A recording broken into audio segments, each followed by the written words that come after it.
From the outside, they looked like the kind of family people dream about.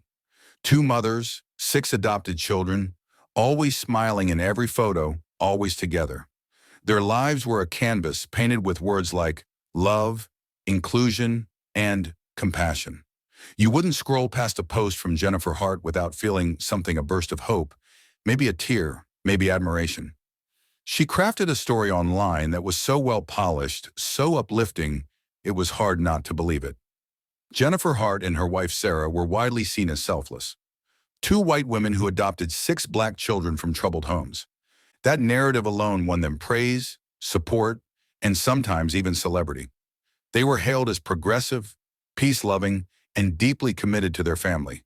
But as we now know, the smiles they showed the world were only masks. Behind them was a story far darker than anyone could have imagined. They moved often from Minnesota to Oregon, and eventually to Washington State, never staying in one place long enough for people to look too closely. But each time they settled into a new neighborhood, they brought that same illusion with them. A happy family, homeschooled kids, plant-based living, and an unshakable commitment to doing things differently.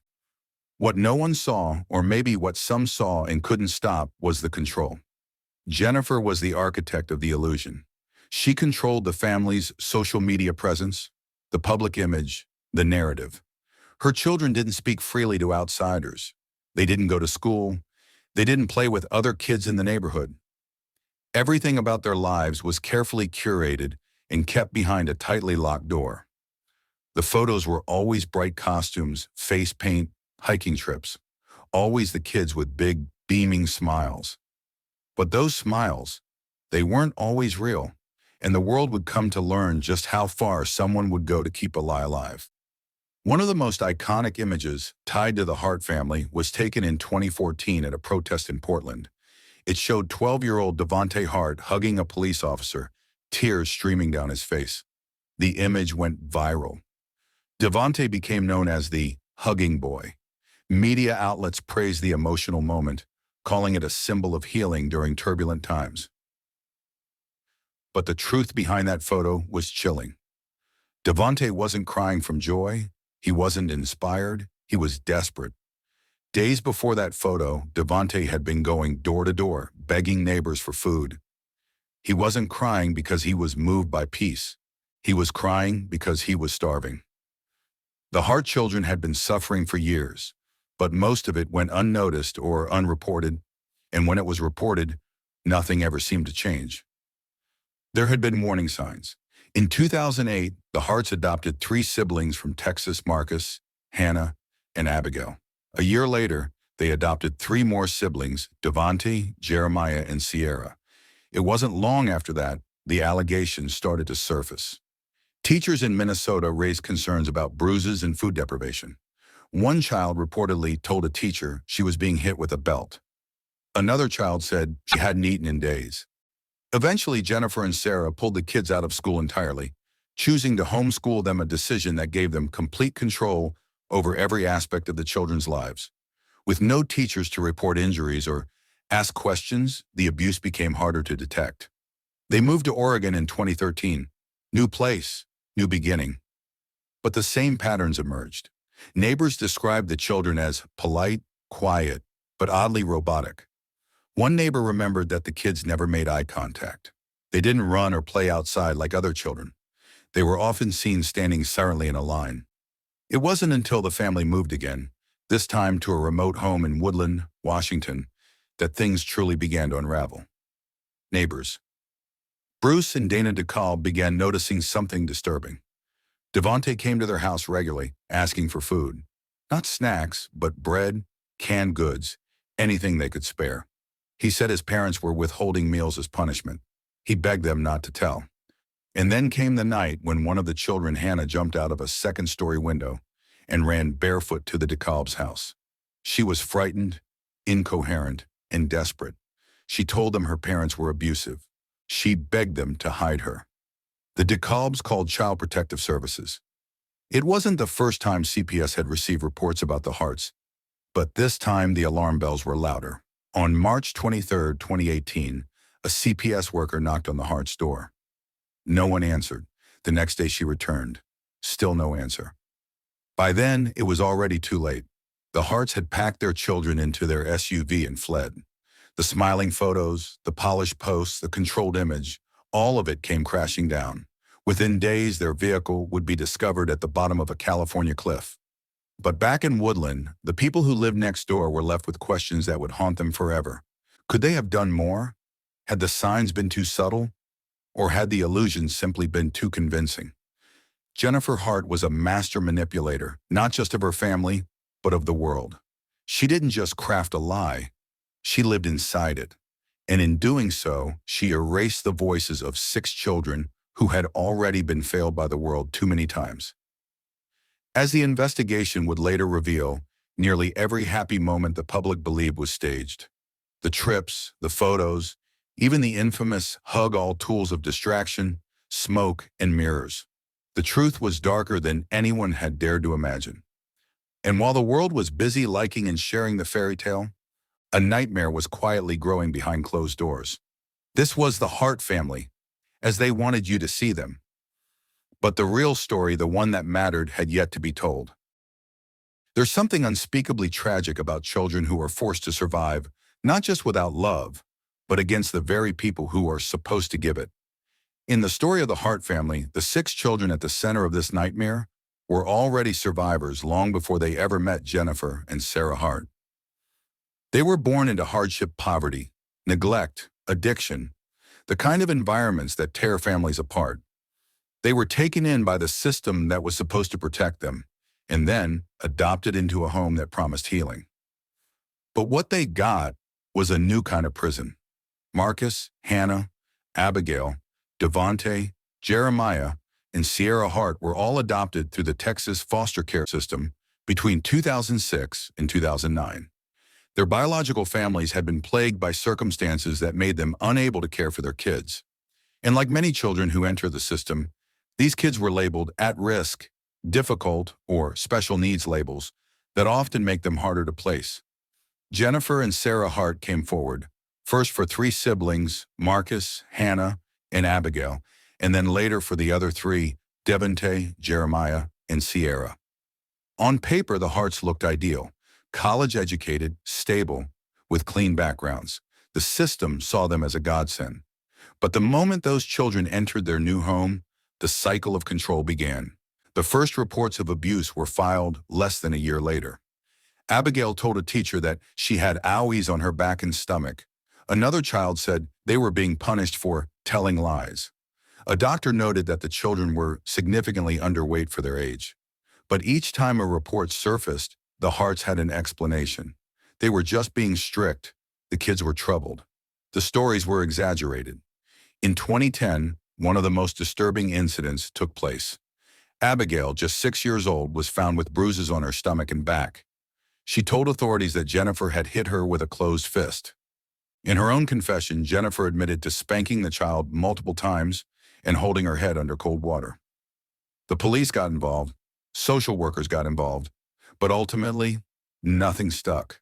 The Harts were allowed to keep all 6 children. The couple quickly learned how to play the system. They withdrew the kids from school and opted for homeschooling. Without the watchful eyes of teachers, doctors, or other adults, they had complete control. And what followed was a life of extreme isolation. The children were starved, not just emotionally, but literally. They were denied meals for days. One child was caught sneaking food out of the garbage. Another admitted that she was so hungry she would eat crumbs off the floor. Food became a weapon. Love became a transaction. You earned kindness by obeying without question. Their lives became a daily ritual of silence and fear. If one child misbehaved, they all suffered. They weren't allowed to speak unless spoken to. They were punished for laughing, for whispering, for asking questions. Sometimes they were forced to lie still in bed for hours. Other times they were made to stand silently facing a wall. Devontae, the most outspoken of the 6, often bore the brunt of the discipline. He was naturally curious. He asked questions. He challenged things. And in a house where obedience was valued over everything, that made him dangerous. In Minnesota, a caseworker once visited the Hart home and noted that the children appeared robotic, speaking only when Jennifer gave permission. They smiled on cue, answered in unison, and kept their eyes downcast.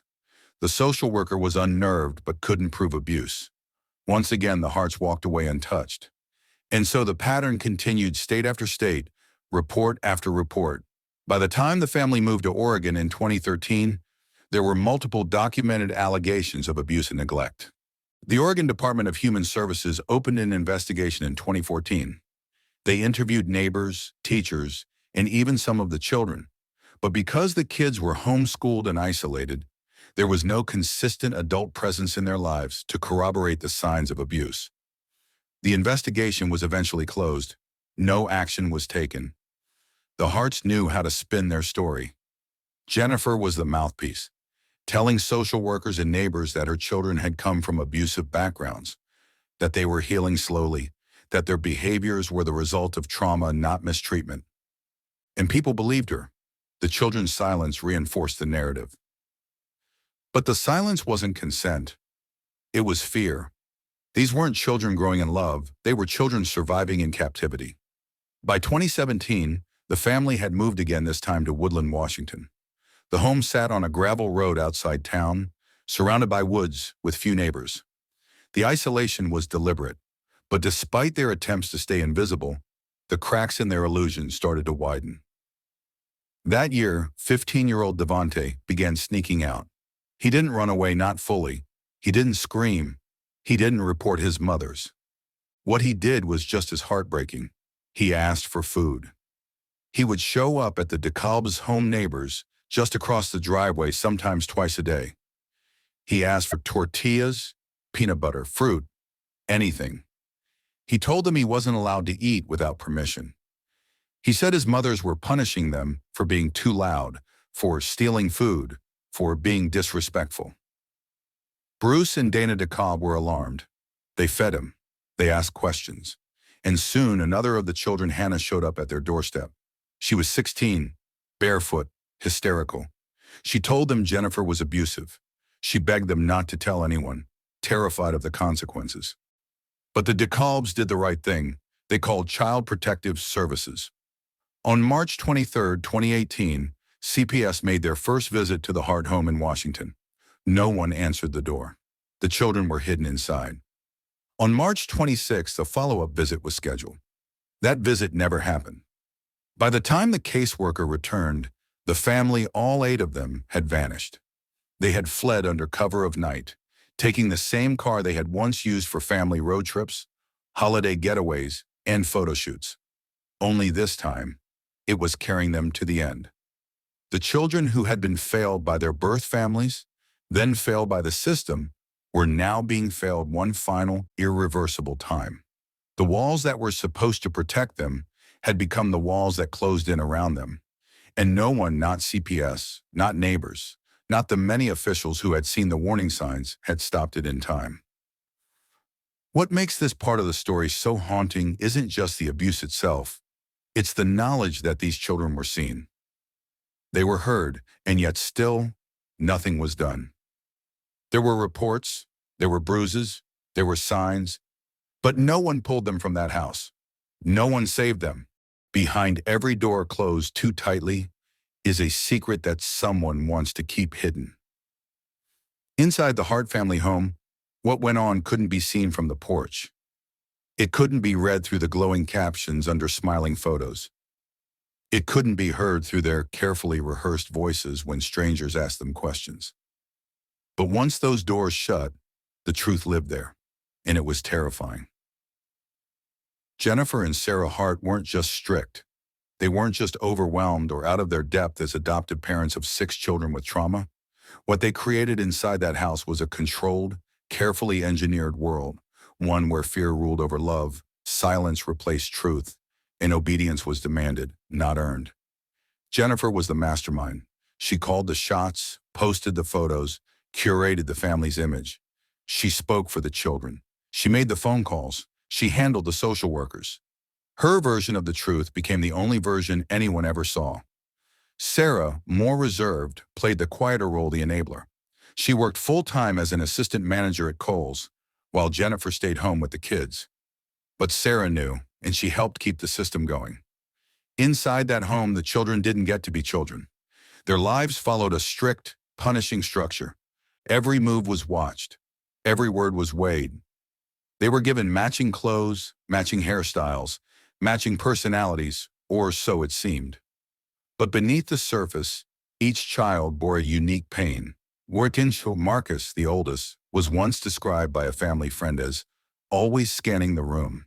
He wasn't just looking around, he was reading the temperature, trying to guess if today would be a day of peace or punishment. Abigail was the quiet one, always obedient, always shrinking back when asked a question. Hannah had a spark. She fought back once until that spark was snuffed out. Then there was Devante. He was the child most often seen smiling in photos, the boy in the free hugs shirt. But behind that smile was desperation. Devante was smart, observant, and he saw the cracks before anyone else. He understood that the world outside their house was different. He saw other kids laugh freely, eat when they were hungry, speak without fear. He wanted that. He wanted more. And he paid the price for it. One of the most telling signs of control inside the Hart household was the strict rationing of food.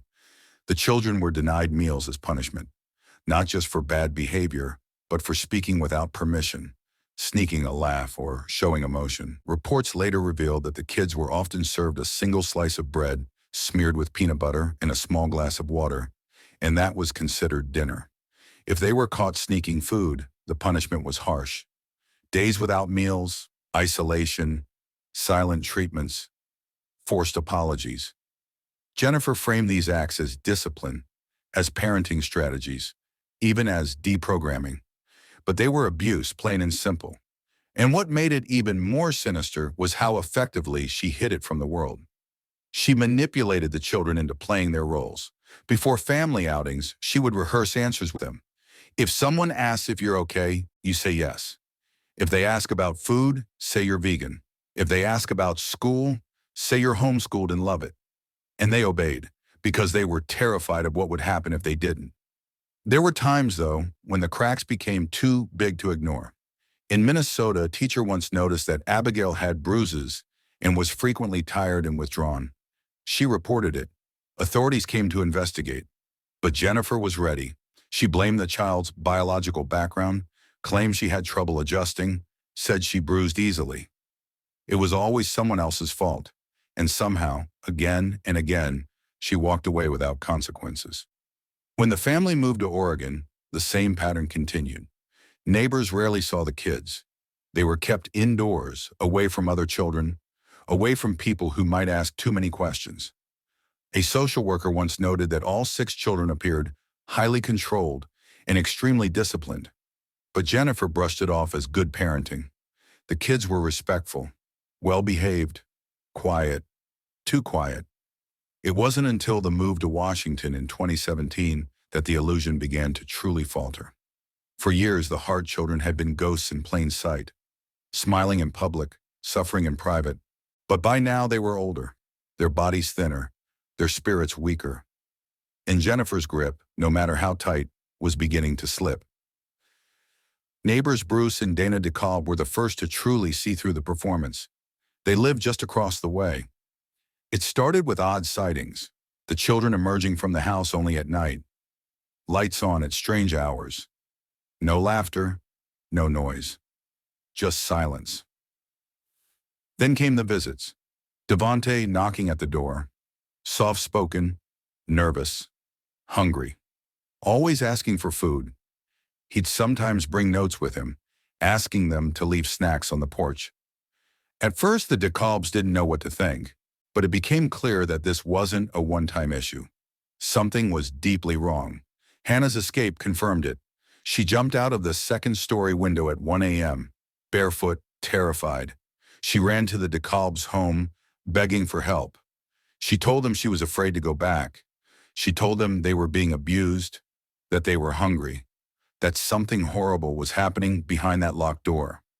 And still, even then, the wheels of protection turned slowly. The DeKalbs reported the incident. CPS was contacted, a visit was scheduled. But Jennifer saw what was coming. The facade was collapsing, and her worst fear exposure was looming closer than ever. Because the truth is, Jennifer Hart didn't just fear losing her children. She feared losing control of the narrative. Everything she had built, the social media followers, the public admiration, the perception that they were heroes, it all depended on one thing, that no one ever looked too closely. She had spent years writing her own version of the story. But the real story, the one no hashtag could hide, was finally pushing through. And the children? They had waited their entire lives for someone to believe them. To believe that behind the smiles were bruises. That behind the peaceful road trips were punishments. That behind the Facebook post was a nightmare. They had been waiting for someone to open the door. But time had just run out. The final days of the Hart family weren't filled with hope or redemption. They weren't filled with healing, apologies, or new beginnings. They were filled with fear. Not the kind that suddenly appears, but the kind that grows in secret like mold in the corners of a locked room. And by the time anyone truly saw it, it was too late. March 2018 began like any other month in the Hart household, quiet, withdrawn, tightly managed. Jennifer was still posting online, still sharing selective photos of the kids, still speaking in the same voice that had won the public's sympathy for years. But the energy had changed. It wasn't just the neighbors noticing odd things now. The system was closing in. Jennifer and Sarah knew the walls were crumbling. Too many questions were being asked. Too many neighbors were talking. The kids, no longer small and easily silenced, were starting to reach out. And one phone call, just one, set everything in motion. That call came from Bruce and Dana DeKalb, the Hart family's neighbors in Woodland, Washington. They had been quietly observing the children for months, the way they rarely went outside, the way they seemed withdrawn, almost robotic. And then there was the food, or more accurately, the lack of it. Devontae had been coming to their house more and more, sometimes several times a day. He begged for food, always with that soft, polite tone. He never took more than he needed. He never stayed too long. But he always came back. Over time, he grew bolder, telling the DeKalbs that he and his siblings were being starved, punished, isolated. Then came Hannah's desperate escape, barefoot in the night, trembling, terrified. Her voice cracked as she begged for protection. She told them in no uncertain terms, "They're abusing us." That same night, Jennifer came looking for her. When she found out Hannah had spoken, she forced her to apologize, to say it was all a misunderstanding. The DeKalbs saw it for what it was, manipulation, and they finally called Child Protective Services. On March 23, 2018, a CPS investigator knocked on the Hart's door. No one answered. The house was eerily quiet. The CPS worker returned the next day. Still no response. That was the first sign that something was wrong. But no one expected what came next. The children, all 6 of them, were hidden from view, and by the morning of March 24th, the family was gone.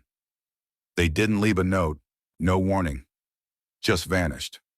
What we now know is that Jennifer and Sarah made a decision in that moment, one that would end not only their lives, but the lives of 6 children who had already been through too much. Instead of facing the consequences, they ran.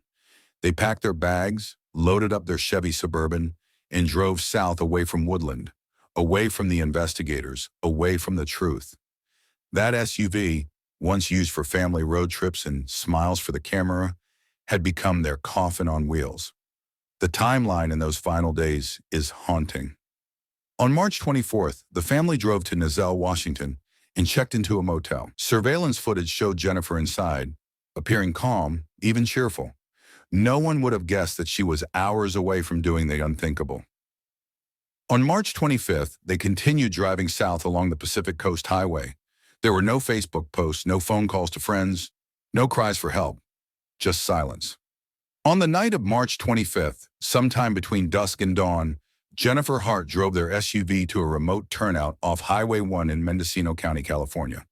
There were no guardrails, just a 100-foot cliff that dropped into the rocky ocean below. There were no skid marks on the road, no signs of braking, no last-minute swerve. The car accelerated at nearly 90 miles per hour straight off the cliff's edge. It didn't tumble. It didn't slide. It soared and then crashed into the rocks and ocean below. The impact was devastating. Jennifer, Sarah, and three of the children, Marcus, Jeremiah, and Abigail, were found dead at the scene. Over the next few days, the bodies of Hannah and Sierra were discovered nearby, thrown from the vehicle by the force of the crash. But Devante, he was never found. His body was presumed to have been swept out to sea. Only pieces of his clothing were recovered. To this day, his exact fate remains a haunting mystery.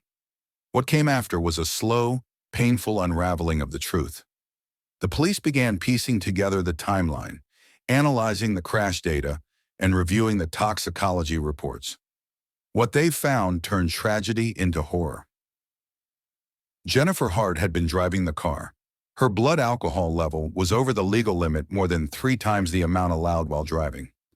She was drunk. Sarah had taken a large dose of Benadryl, as had several of the children. They had been sedated. This wasn't an accident. It was murder. A deliberate, calculated decisions to end every life in that vehicle, including her own. Jennifer Hart drove that SUV off the cliff with full intent. Not in panic, not in fear, but in control, the same way she had controlled everything else for years. There was no goodbye, no explanation, no apology. Just silence. And when the news broke, the world that had once admired the Hart family was stunned. Social media turned into a graveyard of disbelief. Friends who had once praised them as inspirational struggled to reconcile the image they knew with the truth they were now seeing. How could a family that looked so full of love end in such horror? But for those who had looked a little closer, those who had seen the cracks, the answer wasn't hard to find. The truth had always been there. It just hadn't been believed. In those final days, the children didn't just run out of time. They ran out of chances. Every system that was supposed to protect them had failed, from Child Protective Services to school officials to the very people who had vowed to love them. And in the end, they died, not because they were invisible, but because their cries were too easily ignored. Jennifer Hart believed that if she couldn't control the story anymore, no one else could have it. So she ended it herself, on her terms, with her hands on the wheel. But she didn't just take her own life. She took 6 others with her. 6 children who deserve better. They say the ocean keeps secrets, that if something disappears beneath its surface, it may never come back, never to speak, never to tell what it knows. For the Hart family, the sea became the final keeper of truth. But even without every piece, the picture left behind was chillingly clear. March 26, 2018, is a day that changed the way people saw the Hart family forever. When police responded to the scene on California's Coastal Highway 1, they found an SUV mangled at the bottom of a 100-foot cliff. No skid marks, no evidence of braking. Just devastation, the kind of devastation that only comes from intent. 3 bodies were thrown from the vehicle. Others were tangled in the wreckage. But there was no sign of Devante Hart, the boy the world knew as the Free Hugs child. The boy who once cried into the arms of a police officer at a protest, who seemed to embody hope, love, and unity. He was missing. His body was never found. The waves had taken him. As investigators began to piece together what happened, the scale of the horror unfolded like a slow, suffocating fog. At first there were questions. Was it an accident? Did Jennifer fall asleep at the wheel? Was there a mechanical failure? But the data from the SUV's onboard computer told a different story. Just moments before the crash, the vehicle was completely stopped. It idled at the edge of the cliff for a full 10 seconds. Then the accelerator was pressed all the way down, and the SUV surged forward, reaching nearly 90 miles per hour before it launched off the cliff and plunged into the rocks below. This wasn't a moment of panic. It was a decision, a deliberate act of murder-suicide. Toxicology reports confirmed what investigators feared. Jennifer Hart had been drinking. Her blood alcohol level was 0.102 over the legal limit. Sarah had high levels of Benadryl in her system, enough to cause drowsiness, confusion, or sedation. 3 of the children had also been drugged with large amounts of Benadryl. Authorities believe they may have been unconscious or at least heavily sedated when they died. The details were agonizing. The children never had a chance. And even more agonizing, The signs had been there all along. In the aftermath of the crash, journalists, social workers, and concerned citizens began digging. And what they found was a documented history of abuse, neglect, and manipulation stretching back nearly a decade. The Hart family had been investigated multiple times by Child Protective Services in Minnesota, Oregon, and Washington. Reports of bruises, reports of food deprivation, teachers who noticed children too hungry to function, neighbors who heard screams, social workers who were turned away at the door. Each time Jennifer Hart had a story, each time the case was closed. The final report by the coroner's jury concluded that the crash was 100% intentional. The deaths of all 8 people, including 6 children, were ruled homicides. But there's something deeper in this story, something that sticks in your throat. It's not just the horror of what happened, it's the heartbreak of who it happened to. These were children who had already been failed once by birth families who, for one reason or another, couldn't raise them. They were placed in the foster system, where the promise is always the same: to find a better life, a home, safety, love. That promise was broken. Instead of healing, they found control. Instead of love, they found fear. Instead of protection, they were turned into props used to tell a story that never existed, to feed an image that the world so badly wanted to believe. And the more Jennifer Hart controlled that story, the more those children disappeared, literally and figuratively. When they were alive, their voices were quieted, and when they died, the silence was complete. For days after the crash, the shoreline was searched for Devonte Hart. Helicopters scanned the cliffs. Divers entered the frigid water. Drones flew over the coastline. Pieces of his clothing were found, a shoe, a sock, but his body was never recovered. Some say he was the heart of the Hart family, no pun intended. He was the most expressive, the most curious, the one who reached out to neighbors and told the truth.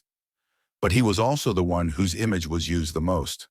That hug photo, that single viral moment, was exploited again and again, made into posters, banners, headlines. The boy became a symbol, but he was never seen as a person. That's the cruelest part of this story. The way these children were reduced to props, first for pity, then for praise, and finally for protection.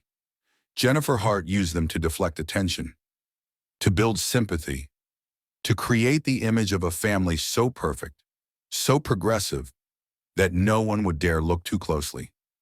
But the truth was always right there, in the bruises, in the hunger, in the terrified voice of a girl who jumped out of a window in the middle of the night. So why wasn't it enough? Why didn't anyone stop it? Maybe it's because the Harts didn't look like what most people imagine when they think of an abusive household. There were no yelling matches in public, no drugs, no police arrests, just a clean house, a quiet yard, and well-behaved children who smiled on cue. It was the perfect lie and a deadly one. One day, after the crash, the online world that once praised Jennifer and Sarah Hart turned. People began rereading their posts, rewatching interviews, re-examining photos, and slowly they saw at the cracks, the subtle control, the over-polished tone. They weren't looking at a happy family. They were looking at hostages. In the years since the tragedy, the Hart family story has become a cautionary tale, not just about abuse, but about perception. About how easily we're fooled by appearances. About how social media can disguise cruelty as kindness. About how silence, when imposed by fear, can look like discipline. But most of all, it's a story about failure, systemic failure, human failure, the kind that kills. 6 children trusted the world to protect them, and the world looked the other way.